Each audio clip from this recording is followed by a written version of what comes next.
আজ বিজয় দশমী, দেবীর বিদায়ের ঘণ্টা শুরু। লালমনিরহাট সহ দেশের পূজা মণ্ডপে এখন শেষ মুহূর্তের উৎসব।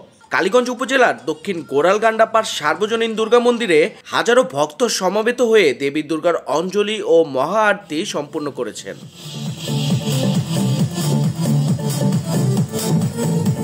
শাস্ত্রমতে নবমী তিথি শুরু হয় সন্ধি পূজা দিয়ে।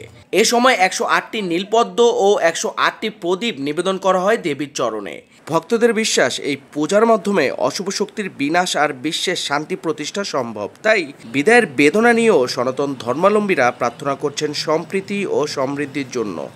মায়ের কাছে প্রার্থনা করছে এটাই, মা যেন আমাদেরকে সম্পূর্ণরূপে সুস্থ করে রাখেন এবং সব কিছু আমাদের যেটা চাওয়া পাচ্ছে সেটা যেন মনোবাসনা পূর্ণ করেন।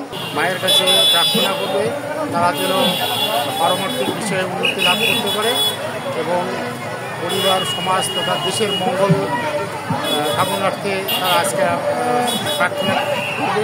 আমরা আজকে অনেক এখানে ভক্তবৃন্দরা আসছে, সবাই মায়ের কাছে প্রার্থনা বা কারো দেখা যায় সন্তান স্কুলে গেছে, এইরকম আমাদের অনেক কিছু চাওয়া বাবা থাকে সৃষ্টিকর্তার কাছে। আমরা সুন্দরভাবে পূজার জন্য করতেছি, বিশৃঙ্খলা নেই।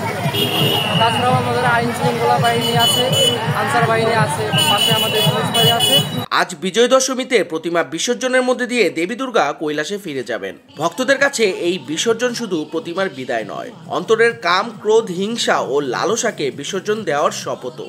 পূজা উদযাপন পরিষদের তথ্য মতে শুধু লালমনিরহাটেই এবছর 467টি পূজা মণ্ডপে চলছে শারদীয় দুর্গোৎসব।